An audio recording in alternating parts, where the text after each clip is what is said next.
The kitchen was a symphony of chaos. Metal clanging against metal, oil sizzling in pans, voices shouting orders in Russian and English. I pressed my back against the cold tile wall, trying to make myself invisible as two line cooks barreled past me with trays stacked so high they swayed like drunken towers. The heat was suffocating, wrapping around my throat like invisible hands, and the smell of seared meat mixed with the sharp tang of expensive wine made my empty stomach twist. I was always invisible here at Tsarina, the kind of high-end restaurant where a single bottle of vodka cost more than my monthly rent, the kind of place where women wore diamonds that caught the light like trapped stars, and men spoke in low, dangerous tones about things I didn't want to understand. I'd been working here for 8 months, keeping my head down, my voice quiet, my presence forgettable. That's how I survived. "Table 7 needs water," Irina hissed at me, her sharp eyes cutting through the kitchen's haze. She was the senior server, all severe cheekbones and tight bun, the kind of woman who could make you feel small with just a glance. "And don't slouch. You look like a ghost." I felt like a ghost. My feet ached in the cheap black flats I'd worn for 3 years. The same ones I'd resoled twice because I couldn't afford new ones. My uniform, a simple black dress that was supposed to be elegant, hung on my frame like I was a child playing dress-up.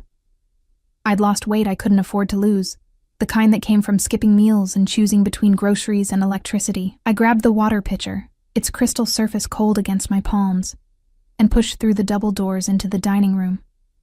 The shift was immediate, from harsh fluorescent chaos to amber-lit sophistication.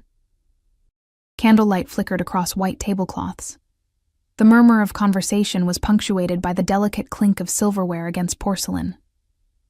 I moved along the wall, a shadow among shadows, refilling glasses for people who never looked at me, until table 7. I noticed the security first, 2 men in dark suits flanking the entrance to the private section, their eyes constantly scanning, hands resting near their jackets in a way that made my skin prickle. Another stood by the bar, speaking quietly into an earpiece. The air felt different in that corner of the restaurant, charged, dangerous, like the moment before lightning strikes. Then I saw him. He sat at the center of the private section, his back to the wall. Always the wall, I'd notice later, always where he could see every entrance and exit. The candlelight carved shadows across his face, all sharp angles and brutal beauty. Dark hair swept back from a broad forehead. Eyes the color of winter ice that seemed to miss nothing. He wore a charcoal suit that probably cost more than I'd make in a year, custom-tailored to shoulders that spoke of violence carefully contained. Viktor Volkov. I'd heard his name whispered in the kitchen, always with a mixture of fear and reverence. The staff who'd worked here longer than me knew better than to gossip, but I'd pieced together enough. Russian. Powerful. The kind of man who owned half the city's underground, and probably a fair portion of what was above it, too. He was speaking to someone, a woman whose back was to me. All I could see was platinum blonde hair, styled in an elaborate updo, a dress that shimmered like liquid silver, and diamonds at her throat that caught the light with every breath. His fiancée, I'd overheard. Katerina something. They were supposed to marry in 2 weeks. I approached their table with the water pitcher, my hands steady despite the tremor in my chest. This was routine. Fill the glasses. Disappear. That's all. But then I heard it. Her voice was low, but the dining room had that strange acoustic quality where sometimes sound carried in unexpected ways. Already in position. Dmitri confirmed it. The warehouse on 9th Thursday at midnight. He won't suspect anything until it's too late. I froze.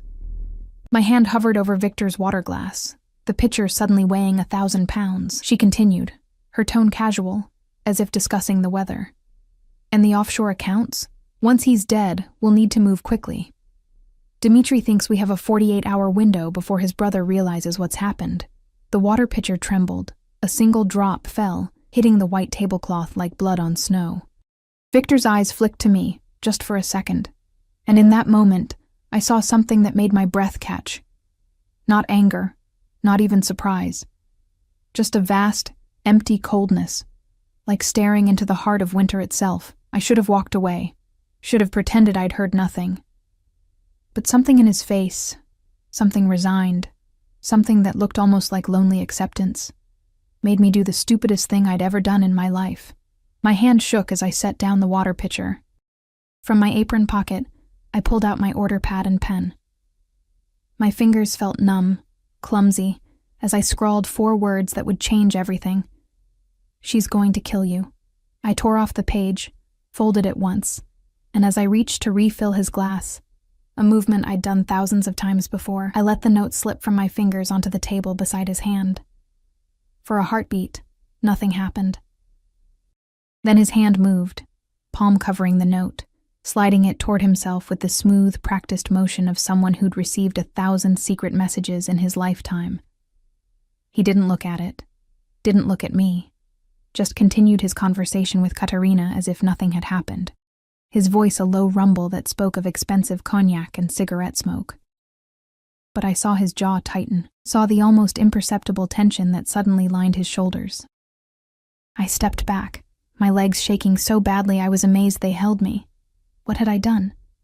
What the hell had I just done? Katerina's laugh was like crystal breaking, beautiful and sharp. Darling, you seem distracted. Is the wine not to your liking? The wine is perfect, Victor replied, his accent turning the words into something both elegant and dangerous. Everything is perfect. I turned to leave, desperate to disappear back into the kitchen, back into invisibility and safety. But I'd only taken 3 steps when I heard it. His voice, still conversational but carrying a weight that made me stop. The server, he said, the small one with the dark hair. What's her name? My blood turned to ice. Katerina's response was dismissive. How should I know? They all look the same to me. Find out. Not a request. A command. I want to know everything about her. I didn't run. Running would draw attention. Instead, I walked with measured steps back toward the kitchen, feeling his eyes on my back like the barrel of a gun. My hands trembled so violently that when I pushed through the double doors, I nearly dropped the water pitcher. You look like you've seen a ghost, Irina said, her eyes narrowing. What happened? Nothing. My voice came out strangled, just tired. But it wasn't nothing. I'd just inserted myself into something vast and deadly, something I didn't understand. I'd given a note to one of the most dangerous men in the city, accusing his fiancée of planning his murder. And he'd listened.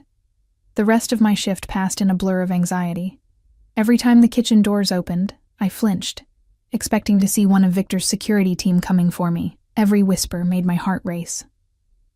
I dropped a tray of glasses. The crash was spectacular, and Irina's fury even more so, but I barely registered either.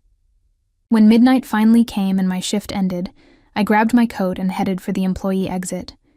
The alley was dark, lit only by a single flickering streetlight that turned everything into shadow and suggestion. March in the city was cold and wet, the kind of damp that seeped into your bones. I pulled my thin coat tighter, wishing desperately that I could afford something warmer. I'd taken maybe 10 steps when I heard it, the smooth purr of an expensive engine. Headlights flooded the alley, and a black Mercedes SUV with tinted windows rolled to a stop, blocking my path.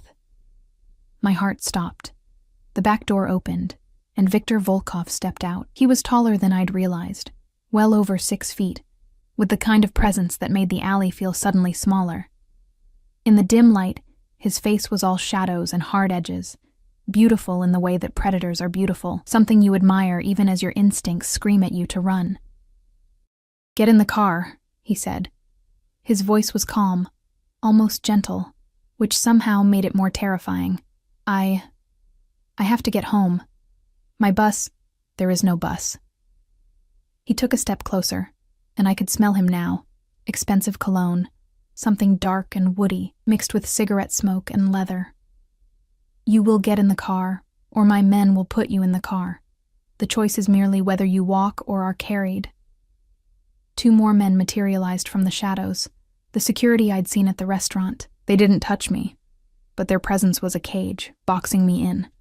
I looked at Victor's face, searching for some hint of what waited for me if I complied. Would he kill me for what I'd done, make me disappear? In the city, people vanished all the time, especially people like me, poor, invisible, unmissed. But in his eyes, I saw something I didn't expect. Not anger, not violence. just an intense, burning curiosity, mixed with something else I couldn't name. "Please," I whispered, and I hated how my voice shook. "I didn't mean to cause trouble. I'll forget everything. Too late for that." He gestured toward the car. "We need to talk about what you heard, and about why a frightened little waitress would risk her life to warn a monster." The way he said monster, like it was simply a fact, not even an insult, made something twist in my chest. I got in the car. The interior was all leather and dark wood, warm after the cold alley, with that new car smell mixed with his cologne. Victor slid in beside me, and one of his men closed the door with a solid thunk that sounded like a prison cell locking. As the SUV pulled away from the curb, I realized I'd just crossed a line I could never uncross. The restaurant, my apartment, my small, invisible life, all of it was behind me now, receding like a dream. Victor was watching me with those winter ice eyes, and when he spoke, his voice was soft, almost kind. "Now," he said, "tell me your name." "Emma." My voice came out barely above a whisper. "Emma Clark." He nodded slowly, as if committing it to memory, then pulled out his phone and typed something with quick, efficient movements. The silence that followed was suffocating. I could hear my own heartbeat, feel the warmth of his body beside me in the confined space. He was so close I could see the fine lines at the corners of his eyes, the small scar that cut through his left eyebrow. "Emma Clark," he repeated, his accent wrapping around my name like silk. 23 years old, born in Ohio. Moved to the city 2 years ago. You work 3 jobs. Zarina, a coffee shop on 5th, and you clean offices on weekends. You live alone in a studio apartment in Riverside. Rent is 4 months overdue. My blood ran cold. "How do you—" "I know everything." He slipped the phone back into his pocket. "I knew it 30 seconds after you walked away from my table. By the time you left the kitchen, I had your address, your bank statements, your employment history, and every parking ticket you've ever received." The SUV turned smoothly onto the highway, the city lights streaming past the tinted windows like falling stars. I was trapped in a moving cage with a man who could unmake my entire existence with a word. "Why?" I managed. "Why would you want to know about me?" His eyes fixed on mine, and there was something in his gaze that made my skin prickle. Not quite threat, not quite interest, but something in between that I couldn't name. "Because you did something extraordinarily stupid or extraordinarily brave, and I need to understand which." He leaned back against the leather seat, somehow managing to look relaxed despite the coiled tension I could feel radiating from him. "You heard my fiancé planning my murder, and instead of keeping your head down, instead of protecting yourself, you warned me. Why?" I opened my mouth, then closed it. How could I explain something I didn't fully understand myself? That moment at the table, seeing his face, that look of cold resignation, it had struck something in me, something I couldn't ignore. "I don't know," I said finally. It just felt wrong to hear that and do nothing. Wrong. He tested the word like it was foreign. "You risked your life because something felt wrong." "Yes." A sound escaped him. Not quite a laugh, but close, dark, and humorless. "Do you have any idea what you've done, Emma Clark? The forces you've set in motion?" "No." My hands twisted in my lap. I'm sorry. I shouldn't have. Don't apologize." His voice cut through mine like a blade. "I despise apologies. They're the refuge of the weak." He tilted his head, studying me with an intensity that made me feel like an insect under glass. "What did you hear exactly?" "Every word. Leave nothing out." So I told him. Every fragment of conversation that had reached my ears. Dimitri's name, the warehouse on 9th, Thursday at midnight, the offshore accounts, the 48-hour window. With each word, I watched his face, but it remained a mask, giving nothing away. When I finished, silence filled the car again. Victor pulled out a silver cigarette case, extracted a cigarette, then seemed to remember himself and glanced at me. "Do you mind?" The absurdity of a man who'd essentially kidnapped me asking permission to smoke almost made me laugh. "No." He lit it with a heavy silver lighter, and smoke curled through the car, sharp and acrid. "Dmitri Morozov, my head of security for 5 years. And Katerina? He took a long drag. She really thought she could do it, kill me and take everything. I'm sorry, I said again, then remembered. Katerina and I were arranged, he continued, as if I hadn't spoken. Business merger disguised as romance. Her father controls the port. I control distribution. Together we'd have been unstoppable, another drag. I knew she didn't love me. Love is for children and fools. But I thought she understood the value of the alliance. Apparently she found a better offer.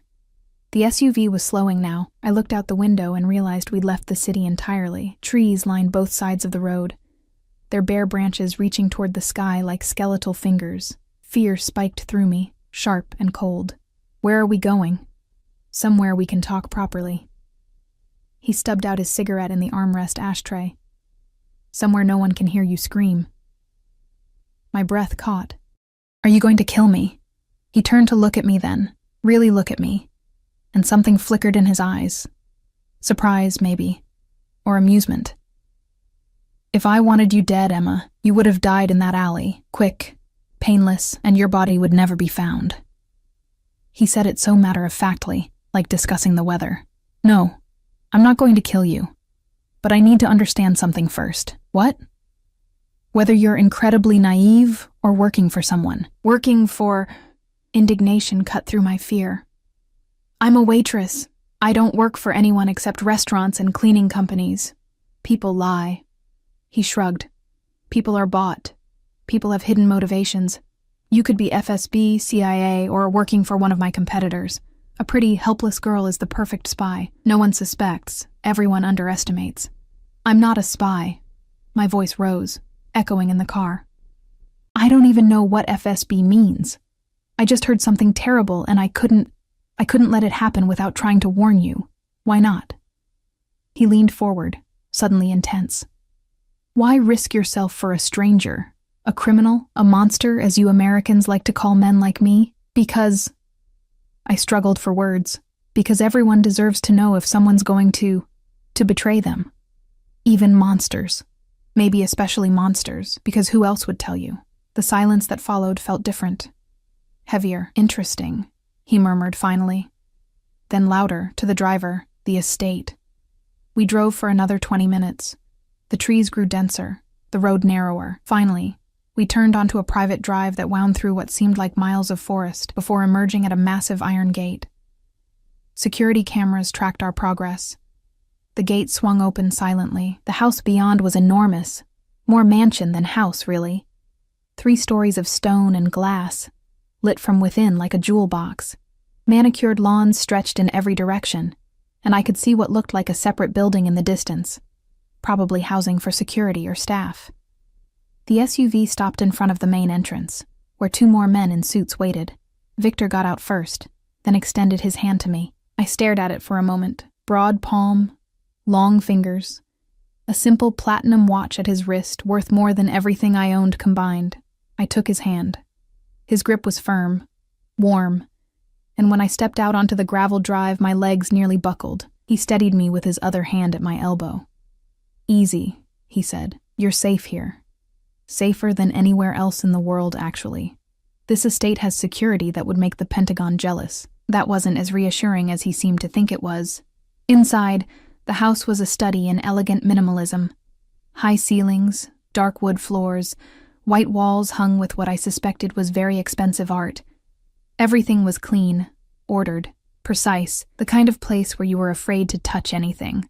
Victor led me through a hallway to what looked like a study. Floor-to-ceiling bookshelves lined 2 walls, filled with leather-bound volumes in multiple languages. A massive desk dominated one corner. Leather chairs faced a fireplace where flames danced and crackled, the only warm thing in the cold perfection. Sit, he said, gesturing to one of the chairs. I'll get you something to drink. You look like you're about to faint. I sat because my legs gave me no choice. The leather was butter soft, and the chair seemed to swallow me whole. Victor moved to a bar cart and poured amber liquid into 2 crystal glasses. He handed me one. Cognac. Drink it slowly. I'd never had cognac before. The first sip burned all the way down, but it left warmth in its wake. The second sip was easier. Victor sat across from me, close enough that our knees almost touched. He'd removed his suit jacket, and I could see the lines of his body beneath the white shirt. Powerful, controlled, dangerous. A shoulder holster with a gun rested against his ribs. "Now," he said, swirling his cognac, "let me tell you what's going to happen. Tomorrow, I will deal with Katerina and Dmitri. It will not be pleasant. It will not be quick.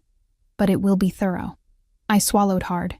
"But tonight, you present a problem." He took a sip of his drink. "You know too much. You've seen too much. And you're a loose end."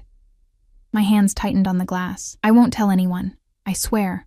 I know you won't." He leaned forward, elbows on his knees, close enough now that I could see flecks of gray in his ice-blue eyes. "Because you're going to stay here, under my protection, until I decide what to do with you." "Stay here? But I have work. Your coffee shop has already received notice that you're ill. The restaurant has been told you had a family emergency. Your cleaning supervisor believes you've quit. Your landlord will be paid." He said it all so calmly, as if he hadn't just dismantled my entire life in a few sentences. "You no longer exist outside these walls, Emma. Not until I say otherwise." Panic clawed at my throat. "You can't just keep me here like a prisoner, can't I?" He raised an eyebrow. "Look around. Look at where you are. Who do you think would stop me?" Tears pricked my eyes, hot and furious.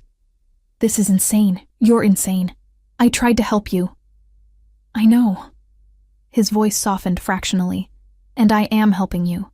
Do you think Katerina won't figure out who warned me?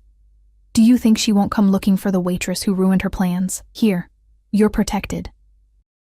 Out there," he shook his head, "you'd be dead within 48 hours. The truth of it hit me like cold water.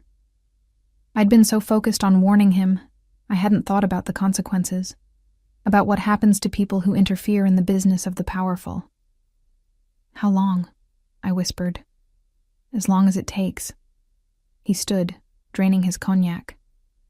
"You'll have a room, clothes, food, anything you need. But you don't leave. You don't call anyone. You don't exist until I say you do." He moved toward the door, then paused. "There's one more thing you should know, Emma Clark." I looked up at him. This beautiful, terrible man who held my life in his hands. "You saved my life tonight," he said quietly. "That means I owe you a debt, and I always pay my debts." His eyes held mine. "Whether that's a blessing or a curse for you? We'll see." Then he was gone, and I was alone in the beautiful prison he'd made for me. A woman appeared in the doorway moments after Victor left. Older, maybe 50, with steel-gray hair pulled into a neat bun and kind eyes that crinkled at the corners. She wore a simple gray dress and sensible shoes, and something about her presence was immediately calming. "Miss Clark?" she said with a slight accent I couldn't place. "I'm Olga. I manage the household. Mr. Volkov asked me to show you to your room." I followed her in a daze, my mind still reeling. The house seemed to stretch on forever. Hallways branching into more hallways, rooms with closed doors hiding unknown purposes. We climbed a grand staircase to the second floor, our footsteps muffled by thick carpet. "Here," Olga said, opening a door near the end of the hall. "This will be yours." The room was larger than my entire apartment. A 4-poster bed dominated the space, covered in soft white linens that looked like clouds. French doors opened onto a balcony overlooking the grounds. There was a sitting area with a couch and chairs, a desk, even a small bookshelf filled with novels in English. "The bathroom is through there." Olga gestured to another door. "I've laid out some clothes for you, nightgown, robe, toiletries. In the morning we'll get you properly fitted, but this should do for tonight." I turned to her, desperate for answers, for something that made sense. Why is he doing this? Really? Olga's expression softened. "Mr. Volkov is complicated. But I've worked for him for 10 years, and I can tell you this, he protects what's his. And right now, whether you understand it or not, you're his to protect." She moved toward the door. "Get some rest, dear. Tomorrow will be difficult. Wait." But she was already gone, the door clicking shut behind her. I stood in the middle of that beautiful room and finally let myself feel it. The terror, the unreality of everything that had happened. Just this morning, I'd woken up in my cramped studio, worried about tips and rent. Now I was a prisoner in a mansion, held by a man who could make me disappear with a word. I should have kept my head down, should have stayed invisible. The bathroom was all marble and gold fixtures. I showered under water pressure that felt like heaven, used soap that smelled like lavender and cost more than my monthly grocery bill, and tried not to think about what tomorrow would bring. The nightgown Olga had left was silk, soft as a whisper against my skin. I climbed into the enormous bed and sank into mattress that felt like sleeping on a cloud. Despite everything, despite the fear and uncertainty, exhaustion pulled me under within minutes. I dreamed of ice-blue eyes and cages made of gold. Morning came with weak sunlight filtering through the curtains. For a moment, I thought it had all been a nightmare. Then I saw the room, the unfamiliar luxury surrounding me, and reality crashed back. There was a soft knock at the door. "Miss Clark, may I come in?" Olga entered carrying a breakfast tray, fresh fruit, pastries, coffee that smelled like heaven. She set it on the small table by the window. "Mr. Volkov is dealing with business today. He asked that you remain in your room until this evening." Her expression was carefully neutral, but I saw the tightness around her eyes. "It's better that way. Trust me." I understood. He was dealing with Katerina and Dmitri, dealing with the betrayal. "Will he kill them?" The question came out before I could stop it. Olga paused at the door. "That's not for me to say, dear, but people who betray Mr. Volkov don't tend to have happy endings." She left before I could ask anything else. The day crawled by. I ate the breakfast. Everything was delicious, which felt obscene given the circumstances. I tried to read, but couldn't focus. I stared out the window at the grounds, watching security patrol the perimeter. This wasn't just a house, it was a fortress. Around noon, I heard it, a single gunshot, distant but unmistakable. My blood turned to ice, then silence, heavy and complete. I pressed my hands over my ears and tried not to imagine what was happening somewhere in this vast estate. Evening came finally. I'd changed into one of the dresses Olga had brought. Simple black, similar to my uniform but clearly expensive, fitting my body in ways my old clothes never had. There was another knock.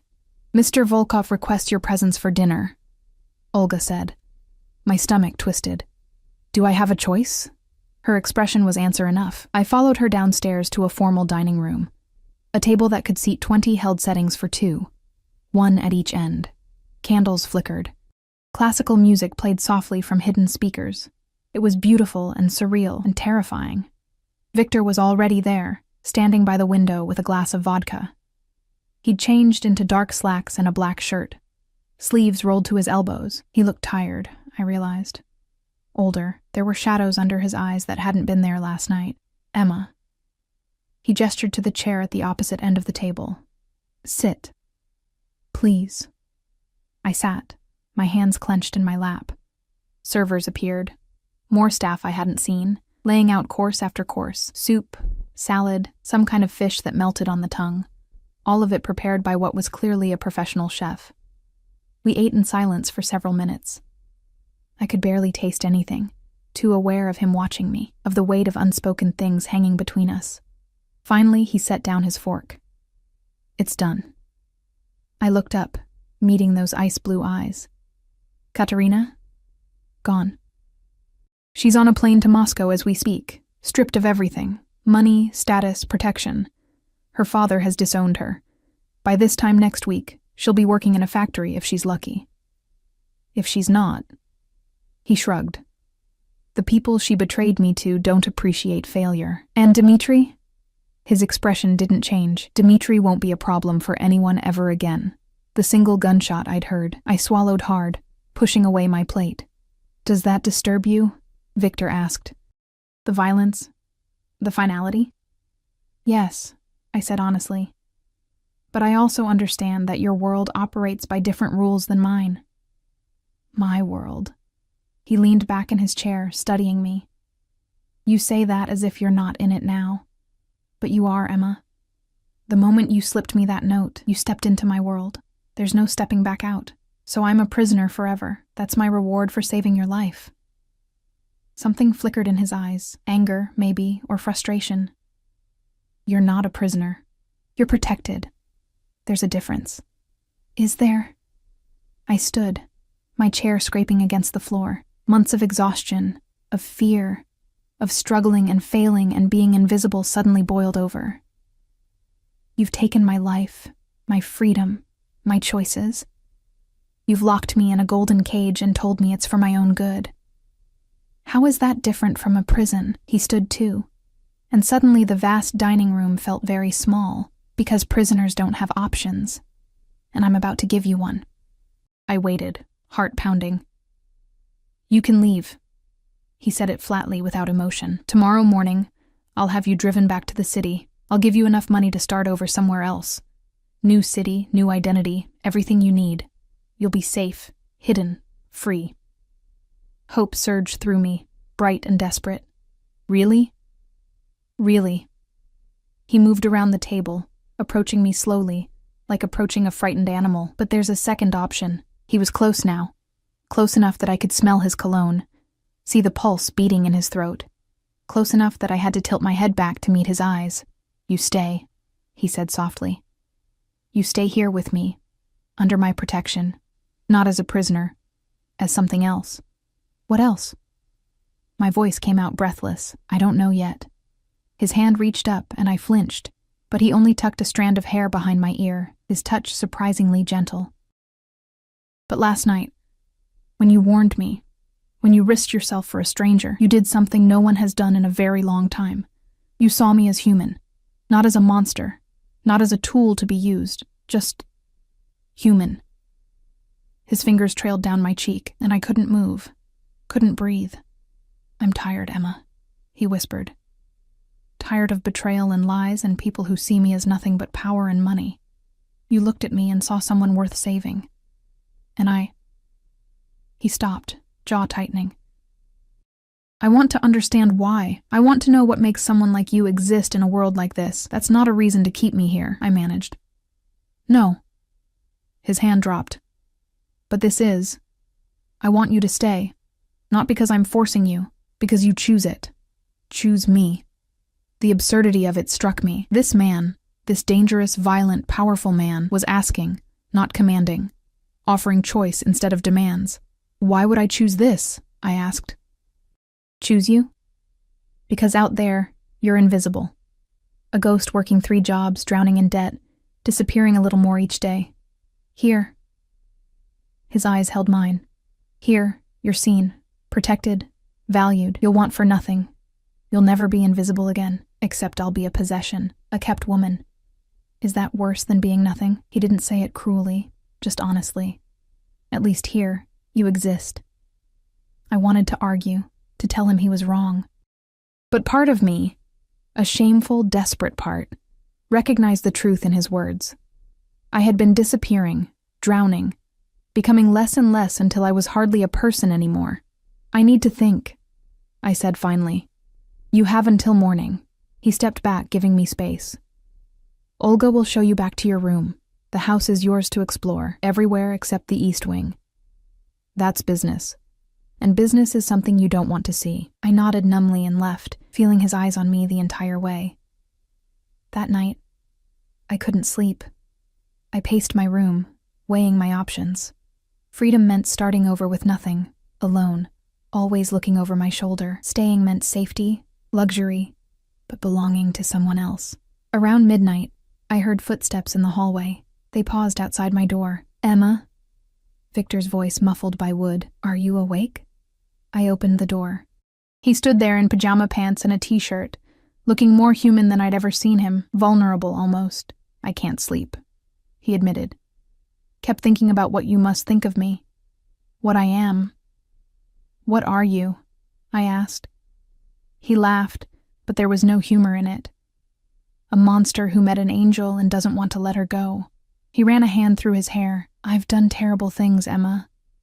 Things that would make you run screaming. But today, when I dealt with the betrayal, all I could think about was you. About how someone like you exists. Someone who risks everything for a stranger. You're not a stranger anymore, I said, before I could stop myself. His eyes snapped to mine. No? No, you're... I struggled for words. You're the monster who asked instead of demanded, who gave me choices when you could have just taken. That makes you different. Different isn't good. Maybe not. But it's something. We stood there in the doorway, the space between us charged with something I didn't understand, tension and possibility and danger all mixed together. Stay, he said quietly. Please. Let me show you that this cage can be something better than the freedom that was killing you. And if I do, what happens then? I don't know. He smiled, and it transformed his face, made him look younger, less dangerous. Maybe we figure it out together. I should have said no, should have chosen freedom. But standing there, looking at this complicated, terrible, strangely gentle man, I made a choice that would change everything. Okay, I whispered. I'll stay. The smile that crossed his face was like sunrise, bright and warming and full of promise that might be blessing or curse. Thank you, he said, and meant it. He left me then, and I closed the door, my heart racing. I'd chosen the cage, chosen the monster. God help me, I'd chosen him. The days that followed blurred together in a strange rhythm I'd never experienced before. Mornings brought breakfast on my balcony, fresh pastries, fruit, coffee better than anything I'd ever tasted. Olga became my constant companion, gentle and patient as she helped me navigate this new world. Mr. Volkov has meetings all day, she'd say, or Mr. Volkov is away on business. Always formal, always distant, as if the man who'd stood at my door that midnight, vulnerable and almost pleading, had been a dream. But the evidence of his attention was everywhere. My room filled with books, novels, poetry, classics I'd always wanted to read but never had time for. A laptop appeared on the desk, top of the line, with a note in bold, precise handwriting. For you. No restrictions. Clothes appeared in the closet, all in my size, all beautiful and expensive, not revealing or provocative, but elegant, respectful. It was the respect that confused me most. A week passed, then 2. I explored the mansion during the day, discovering a library that took my breath away, a music room with a grand piano, a greenhouse full of orchids that bloomed in impossible colors. The grounds were vast. I walked them daily, always watched by discreet security who never approached, but never let me out of sight. I was a bird in a gilded cage, and the cage was so beautiful, I sometimes forgot the bars. But at night, Victor came. Not every night, but often enough that I began to anticipate the soft knock at my door around midnight. We'd sit in my room, or in his study, talking for hours. He told me about growing up in Moscow, about poverty and violence, and clawing his way up through a world that ate the weak, about his brother, Alexei, who ran the European operations, and who Victor clearly both loved and feared. I told him about Ohio, about my mother who died when I was 19, about moving to the city with nothing but hope and watching that hope slowly die under the weight of rent and bills and endless struggling. You should have asked for help, he said one night, pouring us both vodka from a crystal decanter. From who? I laughed. I had no one. That's what being invisible means. No one sees you fall because no one's looking in the first place. His jaw tightened. I'm looking now. And he was. The intensity of his attention was almost frightening. The way his eyes followed me when we were in the same room. The way he noticed everything. If I was tired. If I'd skipped a meal. If something was bothering me. It felt like being seen under a microscope. Every part of me examined and catalogued. But he never touched me. Never crossed that invisible line between protection and possession, even though I could feel the tension building between us like a storm-gathering force. 3 weeks after I'd arrived, everything changed. I was in the library, curled up in a leather chair with a novel, when Victor burst through the doors. His face was dark with fury, and 2 of his men followed, talking urgently in Russian. Emma. His voice was clipped. We need to talk. Now. I followed him to his study, my heart pounding. He dismissed his men with a sharp gesture and closed the door, then turned to face me. Katerina's father is dead, he said without preamble, killed 3 days ago, and his organization is blaming me. I sank into a chair. Did you? No, he paced like a caged animal. I had no reason to. The man lost everything when I exposed his daughter's betrayal. He was no threat. But someone made it look like my work, my methods, my signature. And now his loyalists want blood. What does that mean? He stopped, looking at me with an expression I couldn't read. It means war. It means the fragile peace I've maintained in this city is about to shatter. And it means... He moved closer, crouching in front of my chair so we were eye level. It means you're in more danger than ever. If they find out about you, if they discover you're the one who warned me about Katerina, who started this entire chain of events, they'll use you to get to me. Fear, cold and sharp, sliced through me. What do we do? We? His hand reached out, cupping my face with surprising gentleness. There is no we in this, Emma. This is my war, my world. You shouldn't be part of it. But I am. I covered his hand with mine. You said so yourself. I stepped into your world that night. There's no stepping back out. Something fierce and possessive flashed in his eyes. I could send you away, far away. New identity, new life, you'd be safe. And alone. The realization hit me suddenly, and invisible again. Better invisible than dead, is it? I met his gaze, surprised by my own certainty. I've been invisible my whole life, Victor. I've been dying slowly for years. At least here, with you, I'm alive. I exist, even if it's dangerous. His thumb traced my cheekbone. You're insane. Maybe. Or maybe I'm just tired of being a ghost. I took a breath. Let me stay. Let me help. Help. He almost smiled. What help could you possibly... Emma. I'm invisible, I interrupted. That's what I'm good at. People don't see me, don't notice me. If you need information, if you need someone who can move without being watched, I can do that. He stared at me for a long moment, something shifting in his expression. You'd risk yourself? For me? I already did. That night at the restaurant. That was different. That was instinct, impulse. This is choosing to walk into fire. Then let me choose. I leaned forward. You gave me choice, remember? Let me choose you. Choose this. Choose to matter. His control cracked.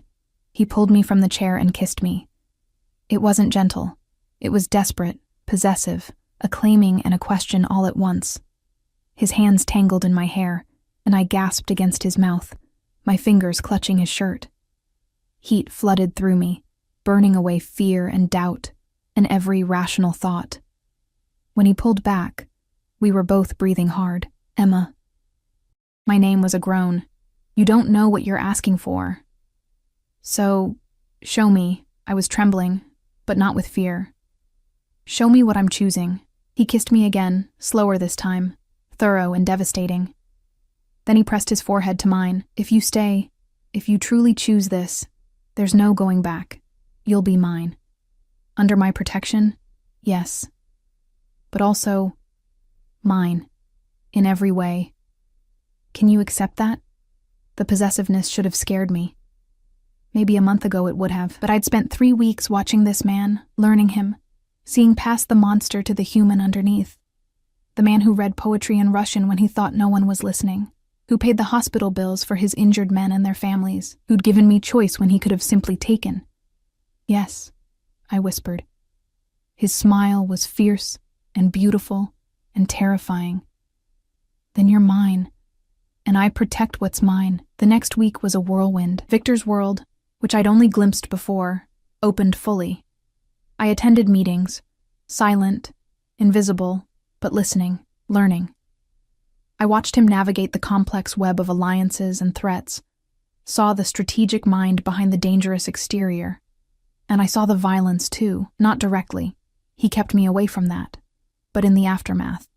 Men who came back bloodied, conversations in Russian that ended with grim nods, the tension that permeated the entire household as war crept closer. But at night, he was mine. He came to my room, or summoned me to his, and we'd talk and kiss and slowly, carefully, explore this impossible thing growing between us.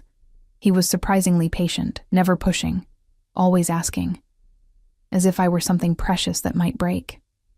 You're not what I expected, I told him one night, lying in his arms on his massive bed. both of us still clothed but the boundaries between us dissolving. What did you expect? His fingers traced patterns on my shoulder. A monster, all teeth and violence. I am that too. I know. But you're also this. I pressed my hand over his heart, feeling it beat. Human, complicated, capable of gentleness. He caught my hand, brought it to his lips. Only with you. For you. His eyes met mine. You've ruined me, Emma Clark. Made me want things I can't have. Made me feel things I thought I'd forgotten. What things? Hope. He said it like a confession. The possibility that I could be more than what I am. That someone could see the monster and not run. I'm not running. No. His smile was soft, wondering. You're insane enough to stay. A phone buzzed. His. Urgent and insistent. He checked it, and his expression darkened. I have to go. There's been an incident at the docks. I sat up. Let me come with you. Absolutely not. Victor, no. He stood, already reaching for his shoulder holster, checking the gun with practiced efficiency. This is dangerous. Real danger, not the sanitized version you've seen. I won't risk you. Frustration flared. I'm not a China doll. I told you I wanted to help, to be part of this. And I told you that you're mine to protect. His voice rose. God damn it, Emma, don't you understand? If something happened to you because of me, because of my world. He stopped, jaw clenched. I can't. I won't risk you. Then what am I? I demanded. A pet? A possession you keep locked away? You're... He struggled with something, emotions warring across his face. You're the only good thing I have, the only pure thing in my entire goddamn life, and I will not let this world destroy you. The rawness in his voice stopped me cold. He left, and I was alone again, my heart aching with something I didn't want to name. Hours passed. Dawn crept across the sky, pale and cold. I stood at the window, watching, waiting, fear gnawing at my stomach. Finally, headlights. The SUV pulled up, and Victor got out. Even from here, I could see he was limping, his shirt torn and dark with what might have been blood. I ran. Down the stairs, through the hallways, out the front door. He looked up, surprised as I crashed into him. Emma, you're hurt. My hands fluttered over him, checking for wounds. You're bleeding. We need to... It's not mine. He caught my hands, stilling them. Emma, I'm fine. It's not my blood. Relief and horror mixed together. What happened? Later.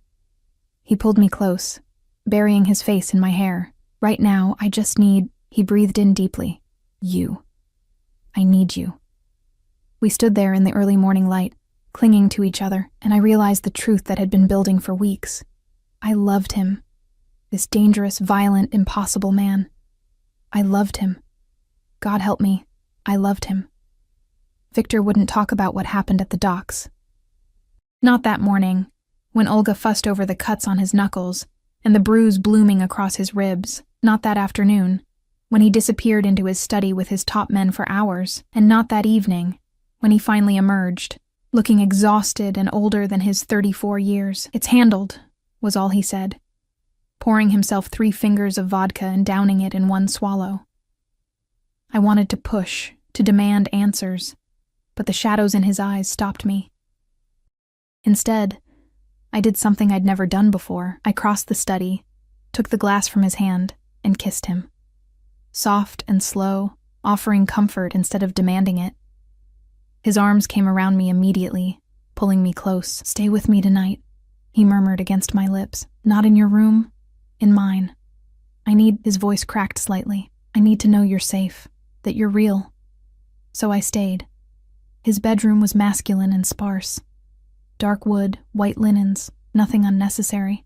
We lay together on his bed, fully clothed, my head on his chest, listening to his heartbeat gradually slow from racing to steady. I killed 2 men tonight, he said into the darkness. They were trying to take one of my shipments. Working for Katerina's father's old organization. They knew they were going to die, but they came anyway. His hand stroked my hair absently. Do you know what that's like? Looking into someone's eyes and seeing them accept their death? I didn't answer. There was no answer.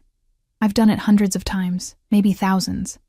It stopped bothering me years ago. His chest rose and fell beneath my cheek. But tonight, all I could think was, what if they have someone waiting for them? Someone who needs them. Someone like you who'll wake up tomorrow and find their world empty? Victor. I'm a monster, Emma. I've always been a monster, but you make me want to be something else. Something better, and I don't know if that's possible. I pushed up on my elbow, looking down at him in the dim light. His face was vulnerable in a way I'd never seen, all the careful masks stripped away. Maybe you can't change what you are, I said carefully. But you can choose what you do with it. You gave me a choice when you could have just taken. You've been patient and gentle when you could have been cruel. That matters. Does it? His hand cupped my face. Does it matter if the foundation is still blood and violence? I don't know, I admitted. But I know that I see you. All of you. The violence and the gentleness, the monster and the man. And I'm still here. That has to mean something. He pulled me down and kissed me, and this time it was different. Desperate and hungry, but also reverent. Like I was something holy he didn't deserve to touch. His hands slid beneath my shirt, rough palms against soft skin, and I gasped into his mouth. Emma. My name was a prayer and a curse. Tell me to stop. No. I kissed along his jaw, down his neck, tasting salt and something uniquely him. Don't stop. I want this. I want you. What followed was slow and intense, a claiming that felt mutual rather than one-sided. He touched me like I might disappear, memorizing every curve and hollow. I explored the landscape of his body, scars and muscle, and the evidence of a violent life lived dangerously. We learned each other in the darkness, and when he finally made me his in every sense, it felt less like possession and more like fusion, two broken pieces finding a way to fit together.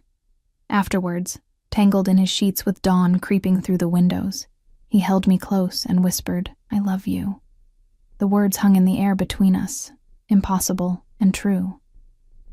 You can't, I said, but there was no conviction in it. I do.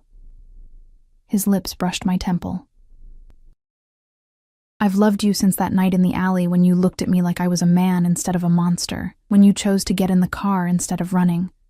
You're brave and foolish, and you see me, Emma, really see me. How could I not love you? Tears pricked my eyes. I love you too. I don't want to, but I do. He laughed, the sound rumbling through his chest.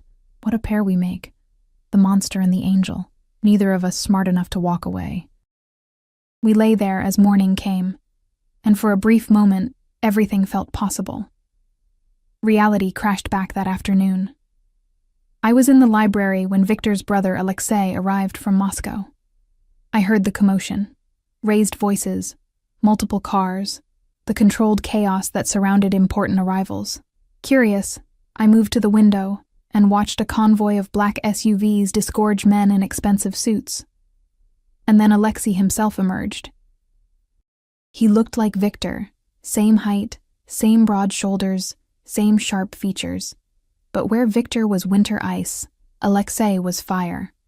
All charisma and dangerous charm, with a smile that probably made people forget they were talking to a predator until it was too late. Olga found me moments later. Mr. Volkov requests you stay in your room while his brother is here, for your own safety. Why? What's wrong? Her expression was tight with worry. Alexei is not like Victor. He's unpredictable, cruel. And he doesn't share his brother's protective instincts. Please, Miss Clark, stay out of sight. So I hid like a child, listening to voices drift up from downstairs. Russian mostly, sharp and fast, but occasionally English would break through. Arguing, always arguing. Hours passed. Dinner came and went, brought to my room by a nervous staff member. Night fell, and still no Victor. Finally, well past midnight, my door opened. Victor stood there, and my heart clenched. He looked destroyed. Tie gone, shirt unbuttoned, a fresh cut along his cheekbone that was still bleeding sluggishly. What happened? I rushed to him. He pulled me into his arms, holding tight enough to hurt. Alexei knows about you. Ice flooded my veins. How? I told him. His voice was flat. I had to. He was suspicious, demanding to know why I've been distracted, why I'm not pursuing Katarina's father's organization more aggressively. I couldn't lie to him. He's my brother. We don't lie to each other. What did he say? Victor pulled back, and his eyes were bleak. He thinks you're a liability, a weakness. He wants me to send you away, says a woman, especially an American civilian, makes me vulnerable. Is he wrong? The question hurt to ask. No. Victor's honesty was brutal. He's absolutely right. You are my weakness. Every person who wants to hurt me now knows exactly how to do it. They hurt you. And He struggled with the words. I can't protect you and run my organization. I can't keep you safe and fight this war. Something has to give. I understood what he wasn't saying. You're sending me away. I have to. He sounded broken. Emma, if something happened to you because of me, if they took you, hurt you, used you as leverage, I would burn this entire city to the ground. I would become something so monstrous that even Alexei would be terrified. And that can't happen. I can't let you destroy me, and I can't destroy myself, trying to keep you. Tears spilled down my cheeks. So that's it? You love me? But it doesn't matter? It matters. He wiped my tears with his thumbs, his touch infinitely gentle. It matters more than anything. That's why I have to let you go, because loving you means wanting you safe more than I want you with me. And if I don't want to go, you don't have a choice. His voice hardened. This isn't a discussion, Emma. It's done. Tomorrow morning, you'll be on a plane to Vancouver. New identity, new life, everything arranged. You'll be safe. You'll be free. I'll be alone. The words came out ragged. I'll be invisible again. Better invisible than dead. He kissed my forehead, my cheeks, my lips, soft, final kisses that felt like goodbye. I'm sorry. I'm so sorry. You deserved better than a monster who couldn't even protect you properly. He left then, and I collapsed on my bed, sobbing into the pillows. After everything, after choosing him, after loving him, after finally feeling seen and real and alive, I was being sent back to nothing. Morning came gray and cold. Olga helped me pack the few belongings I'd accumulated, her eyes sad but understanding. He's doing this because he loves you, she said quietly. If you were just a possession, he'd keep you regardless of the danger. This is him choosing your life over his happiness. That doesn't make it hurt less. No. She squeezed my hand. But it means something. The SUV was waiting outside. Victor stood beside it, dressed in a dark suit, looking every inch the cold, powerful man I'd first seen at the restaurant. But I could see the cracks now, the tightness around his eyes, the rigid set of his shoulders. He was holding himself together by sheer will. The plane leaves in 2 hours, he said. Yuri will accompany you to Vancouver and help you get settled. You'll have everything you need. Money, documents, contacts. A job arranged at a bookstore, an apartment in a safe neighborhood. It's a good life, Emma. Better than what you had before, but not with you. His jaw clenched. No, not with me. I wanted to rage, to scream, to refuse, but looking at his face, I understood. This was killing him. Every word, every moment, every step toward the SUV was agony, and if I fought him, if I made this harder, I'd only hurt him more. So I did the bravest thing I'd ever done. I nodded. Okay. Surprise flickered across his face. Okay? You're right. I can't be your weakness. I can't be the thing that destroys you. I stepped closer, rising on my toes to kiss him one last time. I love you, Victor Volkov. And because I love you, I'll let you do this. I'll go. I'll be safe. I'll live. His arms came around me, crushing me against him. I love you, he whispered fiercely. I will love you until the day I die. And if there's any way, any possible way to make this work someday, I'll find it. I swear it. I know. I pulled back, memorizing his face. Goodbye, Victor. Goodbye, Emma. I got in the SUV. Yuri closed the door. The engine started and we pulled away. I watched through the rear window as Victor stood there, growing smaller and smaller, until finally we turned a corner and he disappeared. I pressed my hand against the glass and let myself cry. The drive to the airport took 40 minutes. Yuri was silent, respectful of my grief. We were almost there, city giving way to industrial areas and airport approach roads, when his phone rang. He answered in Russian, listened, then his entire body went rigid. Da, ponятно. He ended the call and immediately pulled the SUV over to the side of the road. What's wrong? I asked. He turned to look at me, his expression grim. There's been an incident at the estate. An attack. Mr. Volkov has been shot. The world stopped. What? His brother Alexei. It was a setup. Alexei made a deal with Katerina's father's organization, Victor's Life, for control of both operations. He came to Moscow supposedly to help, but really to get close enough to strike. Yuri's hands tightened on the steering wheel. The household staff is loyal to Victor. They've contained Alexei, but Mr. Volkov is badly wounded. He's asking for you. Then take me back. The words came out fierce, certain. Right now. Miss Clark, now. I was already unbuckling my seatbelt.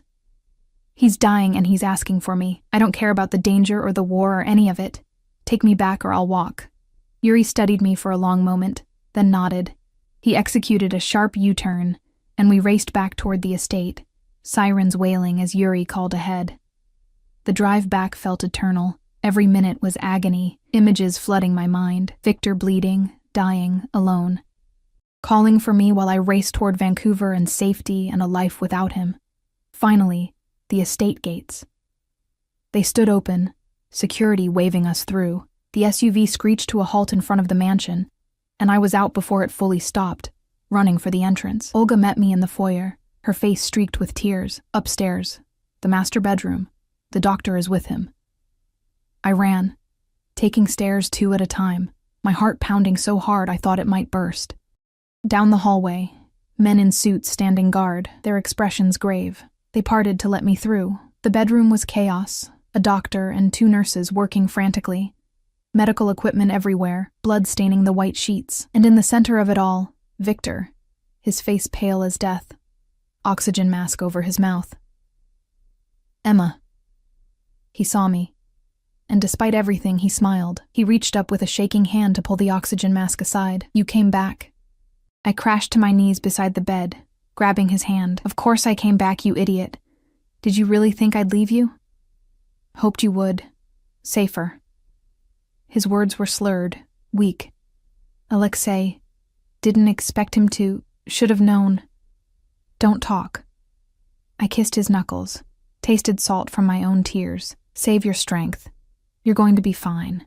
The doctor, a severe-looking man in his 60s, spoke quietly. The bullet missed his heart by centimeters. He's lost a lot of blood, but if we can stabilize him, he didn't finish the sentence. He's strong, I said fiercely. He's going to make it. Victor's eyes found mine. Stay. Please. If I'm going to die, want you here. You're not going to die. I leaned close, pressing my forehead to his. You don't get to die. Do you hear me? You don't get to send me away for my own good, and then die. That's not how this ends. How does it end? His voice was barely a whisper. With us. You together. And me against the world, remember? I kissed him softly. So you fight. You survive. And then we figure out how to make this work, because I'm not losing you. I refuse to lose you. Something shifted in his eyes, determination replacing resignation. Promise you'll stay? I promise. I'm yours, remember? You said I was yours. That means you don't get to leave me. He managed a weak smile, demanding, little angel. You made me this way. I squeezed his hand. Now fight. The next hours were a blur. Surgery on site. Too dangerous to move him. I waited outside the room with Olga and the household staff, all of us silent and terrified. Someone brought me coffee. Someone else offered food. I refused both, unable to think about anything except Victor, fighting for his life behind that closed door. Finally, as dawn broke for the second time in what felt like a lifetime, the doctor emerged. He looked exhausted but cautiously optimistic. He's stable. The surgery went well. With proper rest and care, he should make a full recovery. Relief hit me so hard I nearly collapsed. Olga caught me, held me while I sobbed into her shoulder. "Can I see him?" I asked when I could speak. "He's sleeping." But yes, just for a moment. I slipped into the room quietly. Victor lay in the bed, now clean and bandaged, his breathing steady beneath the oxygen mask. The color was already returning to his face, and some of the monitors had been removed. I sat in the chair beside his bed and took his hand, pressing it to my cheek. "You scared me," I whispered. "Don't ever do that again." His fingers twitched against my skin, and his eyes fluttered open. "Emma, I'm here. I'm not going anywhere." "Alexei?" "Contained. Alive. Your men are holding him until you decide what to do." I smoothed hair back from his forehead.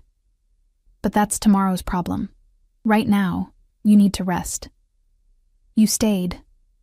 Wonder colored his voice. "Could have run. Should have run. Where would I go?" I kissed his palm. "You're my home now. Monster and all." His smile was small but genuine. "What happens now?" "Now?" I settled more comfortably in the chair, not letting go of his hand. "Now we figure it out. Together. All the danger and violence and impossible complications, we face them together. No more sending me away for my own good. No more protecting me by pushing me out. If I'm yours, then you're mine too, and that means we're in this together." It won't be easy. Nothing worthwhile ever is. I leaned forward and kissed him gently, carefully avoiding his injuries. "But I didn't choose easy. I chose you." "Insane," he murmured, but his eyes were warm. "My insane, brave angel." "Your angel," I agreed. "Now sleep. When you wake up, we'll start figuring out how a monster and an angel build a life together." His eyes drifted closed, his breathing evening out into genuine sleep. I stayed there, holding his hand, watching the sun rise through the windows and paint the room in gold. It wouldn't be a fairy tale. There would be danger and violence and complications I couldn't even imagine yet. His world was dark and brutal, and I was choosing to live in it, but I was also choosing to be seen, to matter, to love, and be loved in return. 3 months later, I stood in Victor's study, our study now, looking at the papers spread across the desk. Documents that made me legally his wife. Not a grand wedding or a public ceremony. That would have been too dangerous. But official, binding, real. "Any regrets?" Victor asked, wrapping his arms around me from behind. He'd healed completely, though he moved more carefully now, more aware of his mortality. "Only that we didn't do this sooner." I leaned back against him. "Though I could have done without the death threats, the attempted kidnapping, and the 3 separate incidents where your enemies tried to use me as leverage, but you survived them all." His pride was evident. My fierce little angel who learned to shoot, to fight, to navigate my world like you were born to it. I had learned. Had to. Being Victor's wife meant being a target, but it also meant having access to resources and protection I'd never dreamed of. And more than that, it meant mattering, being seen, having a purpose beyond mere survival. "Alexei's trial is next week," I said quietly. "Have you decided?" Victor's arms tightened around me. His brother's betrayal had cut deep, but family was complicated, especially in their world. Exile, stripped of everything, but alive. He's still my brother, even if he's also a traitor. I turned in his arms to face him. "You're a better man than you think you are. Only because of you." He kissed me softly. "You make me want to be better, to build something more than just violence and power. A legacy that's about more than fear." "Then let's build it." I smiled up at him. Together. And we did. It wasn't perfect. It wasn't safe. But it was ours. This impossible love between a monster and the invisible girl who'd risked everything to save him. We built a life in the spaces between danger and tenderness, violence and gentleness, darkness and light. I'd been invisible once, a ghost disappearing a little more each day. But Victor Volkov had seen me, had chosen me, had loved me enough to let me go. And I'd loved him enough to come back. And in the end, that was all that mattered. We were seen. We were real. We were together. And for 2 people who'd spent so long alone in their respective prisons, that was everything.